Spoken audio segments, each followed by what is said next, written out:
Diet berbasis tumbuhan saat ini dianggap menjadi diet yang paling sehat di antara jenis diet lainnya. Selain bisa mencegah penyakit metabolik, diet berbasis tumbuhan ini juga sudah terbukti bisa menurunkan berat badan tanpa harus mengurangi jumlah makanan yang dikonsumsi. Dalam video kali ini, Dr. Ren akan bahas apa saja variasi dari diet berbasis tumbuhan ini dan apa contoh makanannya.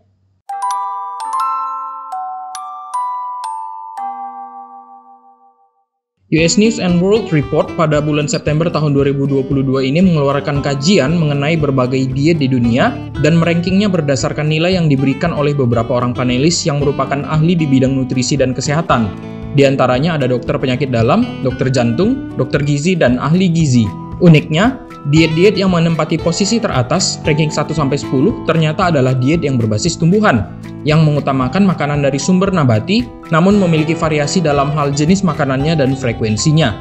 Dr. Ren akan bahas beberapa diet tersebut dan memberikan beberapa contoh makanannya. Kita mulai dari yang pertama, diet yang dikatakan paling sehat dan terbaik di dunia, yaitu diet Mediterania. Diet Mediterania adalah pola makan yang berasal dari daerah pantai di sekitar Laut Mediterania seperti Yunani, Italia, Prancis, dan Spanyol. Diet ini adalah pola makan tradisional dari masyarakat pesisir pantai yang terdiri dari makanan berbasis tumbuhan dan makanan laut sebagai sumber makanan utama. Manfaat dari diet ini sudah dibuktikan oleh berbagai penelitian, di mana diet Mediterania tidak hanya bisa memperbaiki berbagai faktor resiko penyakit metabolik seperti kadar kolesterol, gula darah, dan tekanan darah, tapi juga bisa menurunkan resiko kejadian penyakit jantung koroner, stroke, dan kanker, serta menurunkan resiko kematian akibat penyakit-penyakit ini. American Heart Association dalam tulisan websitenya sudah merekomendasikan diet Mediterania ini sebagai diet sehat, terutama untuk mencegah penyakit jantung. Jadi, apa saja sumber makanan dari diet ini? Sumber makanan utama dalam diet ini adalah tumbuh-tumbuhan, di antaranya sayur-sayuran, buah-buahan, whole grain, polong-polongan, kacang-kacangan, biji-bijian, dan minyak zaitun atau olive oil. Selain tumbuh-tumbuhan, diet ini juga mengikut sertakan ikan dan seafood sebagai sumber makanan utama. Kedua kelompok makanan ini termasuk makanan yang rutin dikonsumsi sehari-hari. Kemudian makanan yang boleh dikonsumsi sesekali adalah ayam, telur, susu, dan produk turunannya seperti keju dan yogurt. Terakhir, makanan yang dihindari adalah daging merah, junk food, ultra-processed food, dan makanan manis. Untuk minuman, diet ini awalnya menganjurkan rutin minum air putih secukupnya dan red wine 1 gelas setiap hari. Tapi meskipun termasuk ke dalam diet Mediterania, konsumsi red wine sebenarnya sudah tidak lagi dianjurkan karena memiliki dampak buruk bagi kesehatan. Contoh meal plan dari diet Mediterania adalah seperti ini. Sarapan dengan menu campuran yogurt, buah-buahan, dan biji chia. Makan siang dengan menu sandwich ikan dan campuran sayur-sayuran. Makan malam dengan menu quinoa yang dicampur dengan kacang Arab dan sayur-sayuran. Kemudian untuk snack, menunya bisa berupa kacang-kacangan yang sudah dipanggang atau buah-buahan segar. Diet kedua adalah diet DASH. Diet DASH adalah singkatan dari Dietary Approaches to Stop Hypertension. Diet ini adalah diet yang diprakarsai oleh National Institute of Health Amerika Serikat yang awalnya bertujuan untuk mencegah hipertensi. Namun ternyata setelah banyak penelitian di bidang penyakit metabolik, diet ini juga memiliki manfaat terhadap faktor resiko metabolik lain seperti menurunkan kadar kolesterol jahat LDL, trigliserida, dan membantu memperbaiki kadar gula darah. Tidak hanya itu, diet ini juga ternyata efektif dalam menurunkan berat badan dan memperkecil lingkar perut. Dalam kajian dari berbagai penelitian meta-analisis, ditemukan bahwa diet DASH bisa menurunkan resiko kejadian penyakit jantung koroner sebesar 21%, menurunkan resiko stroke sebesar 19%, dan menurunkan resiko diabetes sebesar 18%. Jadi sudah terbukti bahwa diet ini adalah salah satu diet sehat yang bisa diterapkan untuk mencegah berbagai kemungkinan penyakit metabolik.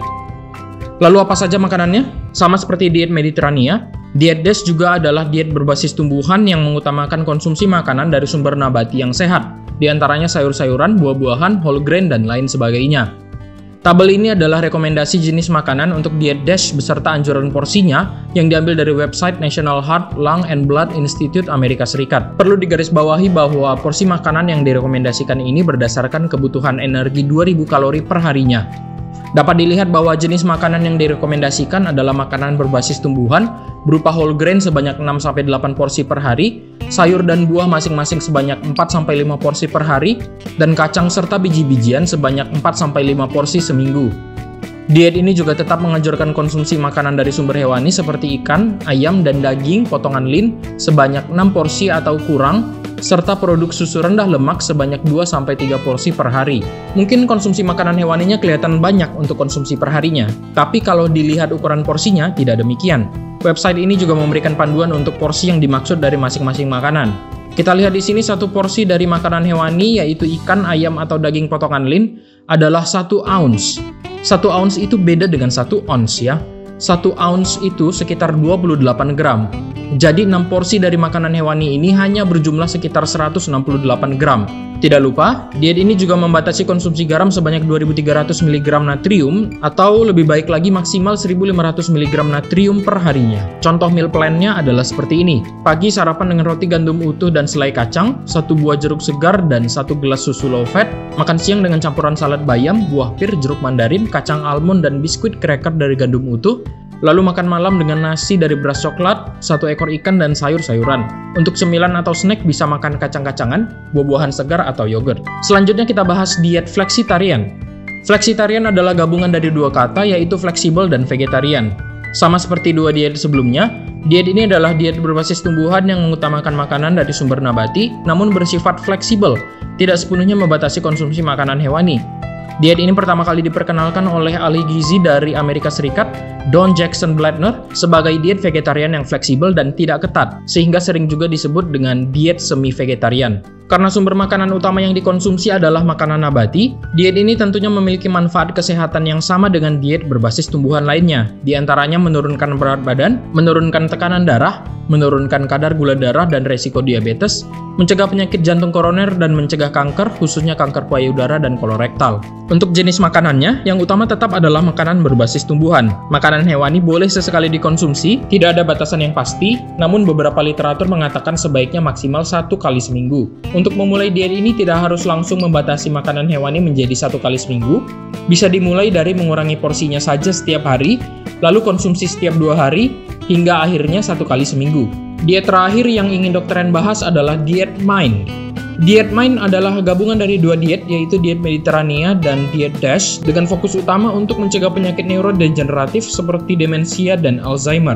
Jadi selain untuk mencegah penyakit metabolik, diet ini juga bertujuan untuk mempertahankan fungsi kognitif otak dengan konsumsi makanan yang sudah terbukti dapat melindungi fungsi kognitif dan menghindari makanan yang dapat menurunkan fungsi kognitif. Penelitian yang sudah ada membuktikan bahwa diet ini tidak hanya sehat untuk memperbaiki fungsi metabolik tubuh, tapi juga mencegah penyakit neurodegeneratif. Diet ini terbukti menurunkan resiko demensia, menurunkan resiko Alzheimer, dan mencegah penurunan fungsi kognitif. Dalam penelitian uji klinis terbaru yang dipublikasikan tahun 2022 ini di salah satu jurnal Nature Medicine, diet MIND juga dikatakan efektif dalam memperbaiki fungsi kognitif yang sudah rusak akibat obesitas. Lalu apa bedanya diet ini dengan diet Mediterania dan diet DASH? Diet ini tidak hanya merekomendasikan untuk mengkonsumsi makanan berbasis tumbuhan secara umum, tapi juga memberikan anjuran spesifik terhadap beberapa jenis makanan yang sebaiknya dikonsumsi untuk kesehatan kognitif. Berikut adalah makanan-makanan yang dianjurkan dan yang tidak dianjurkan untuk dikonsumsi dalam diet ini.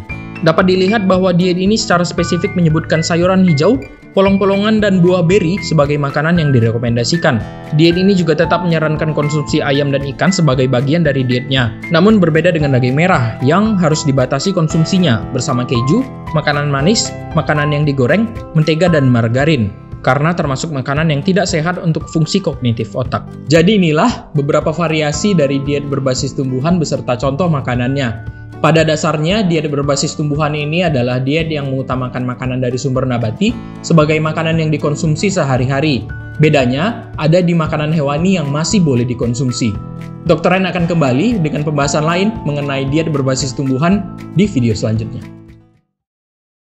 Sekian untuk video kali ini, semoga bermanfaat. Like dan komen kalau suka dengan videonya, dan jangan lupa subscribe biar nggak ketinggalan video selanjutnya. Sampai jumpa.